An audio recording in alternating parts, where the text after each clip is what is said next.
What makes in your own view, Minister, what makes a person credible? When you say this one, Tebogo Chair, is credible or is not credible, what makes him credible in your own view? Minister? What makes a person credible, Chair, is exactly how it is defined when you Google. By encyclopedia, you'll see what it means. It's exactly that. You are not going to answer us. The fight that is happening between Darleen James and Gayton McKenzie is getting worse by day. Darleen James has decided to open a case of intimidation against Gayton McKenzie, while Gayton McKenzie is denying intimidating Darleen James and even said that he's willing to even take it as far as he wants to take it, including involving Parliament. In this video, I wanted us to talk about what is actually going on between these two, because I don't know if it's political or it's personal or what is actually going on, but these members of Parliament are actually fighting. On top of that, the former Minister of Higher Education, given a new position by the ANC as the Deputy Chief Whip of the ANC, but now she has been found guilty after she lied in Parliament.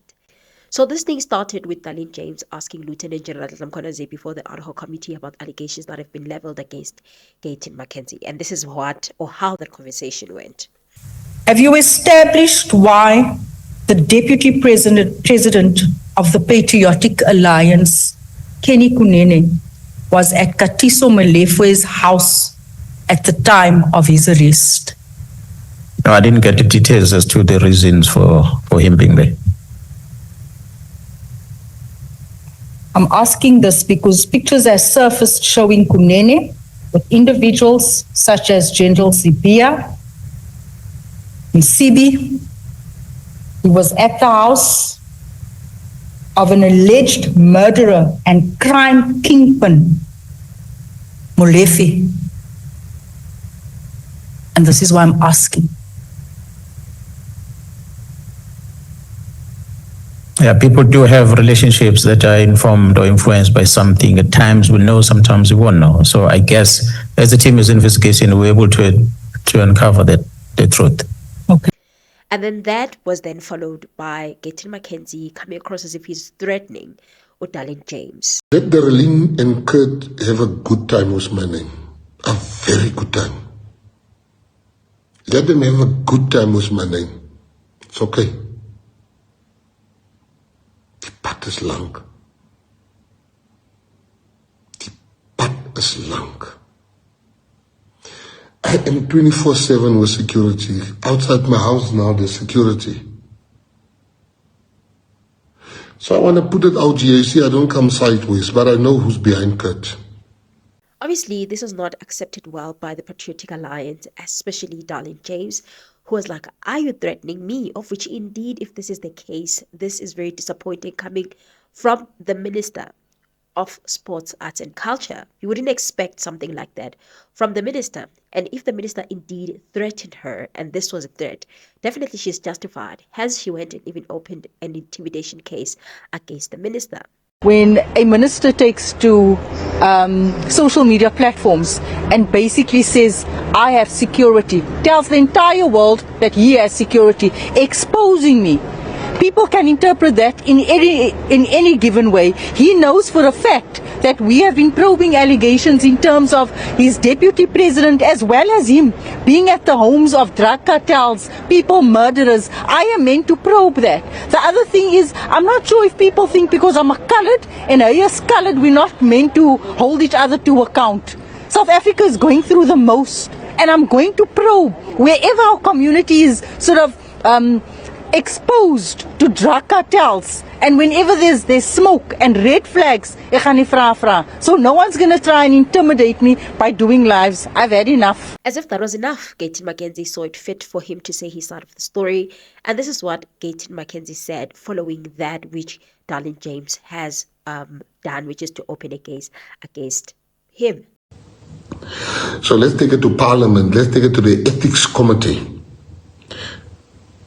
The Ethics Committee will then come and they will give a public judgment to say, did I threaten her?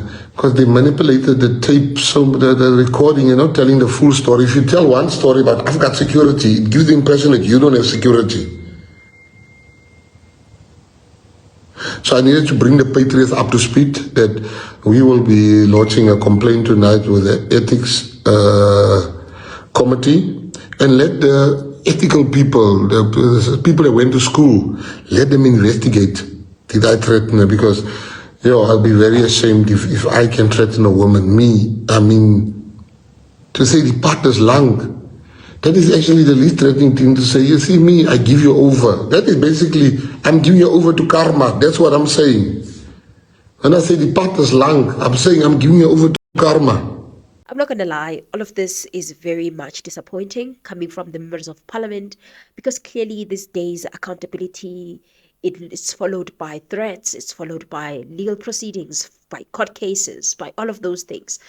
Because the only thing that Darleen James wanted to understand is the allegations that have been leveled. And what Lieutenant Nhlanhla Mkhwanazi knows, I don't understand why the response all the time by the politicians. Yes, you want to know answers. If you've been implicated, yes, you want to hear what you have to say. But it's easy. Just come with your evidence. Gayton McKenzie is very vocal. It's one person that always wants to respond to allegations. The same as CIC Julius Malema. They like to respond to allegations, but at least come with your evidence, come with your proof, and you don't have to come across as if we are threatening people.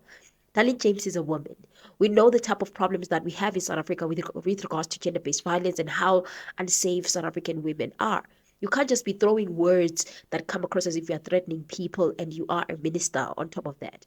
And you come across as a minister that cares about the safety of women and children. His involvement with the case of Jocelyn Smith, he's very, very important, Gayton McKenzie, in that case, to show us the importance of protecting children and women. And then you can't then do the opposite just because another woman is asking accountability about you, and now you want to say something that comes across as a threat.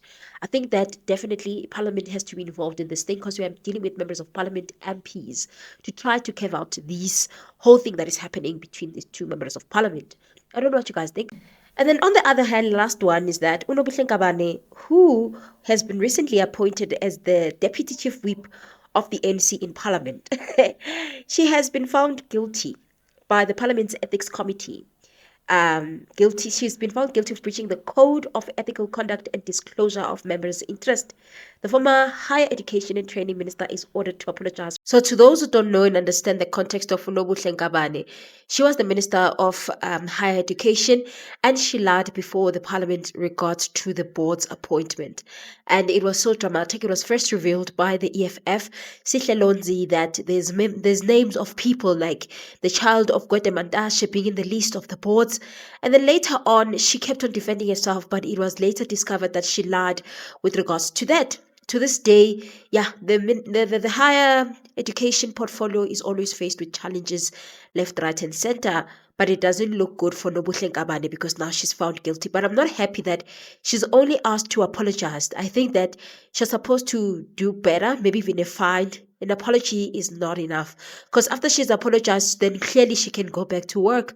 This is very problematic. But nonetheless, at least they've done something than for them to not do anything about this whole thing.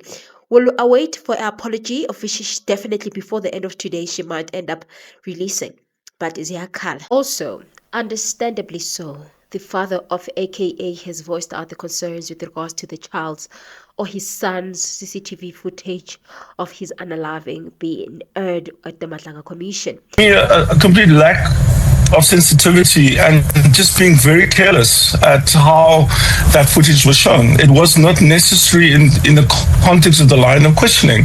The questioning was about why was the video forwarded.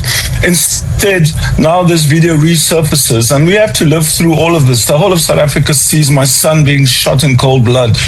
He was a South African, a proud South African. I really respect what the Commission is doing, and I want positive outcomes. But I believe, and I cannot understand how the commissioners, in all their wisdom, have become so hardened that they just carelessly display that footage. They could have shown a screenshot. I mean, that for me is the disappointment. So I seek an explanation from them about this. I'm not going to lie, I did post the proceedings regarding this particular CCTV footage and everything, but immediately when I saw the CCTV footage being displayed at the Nhlanhla Commission, I did have some chills and I did have a lot of worry, especially for the daughter, because AKA has a really young daughter and probably they are trying to heal, and now having to see this again on social media being displayed by the Nhlanhla Commission and also subsequently by us as podcasters, it was really worrying. And I'm happy that the father has voiced out the concern. Now we know that they are not happy about this. Obviously, the Nhlanhla Commission did respond to this, and this is what they said. Confirm that we late this morning received his correspondence. I think it is a pity that we heard about it through the media. That was the first time that I heard about it, and it would have been good to engage privately. So in that same vein, we are not going to engage publicly on this issue. It is a private matter. We are sensitive to the trauma and the emotions of all victims of crime, and so we will be engaging privately on that matter.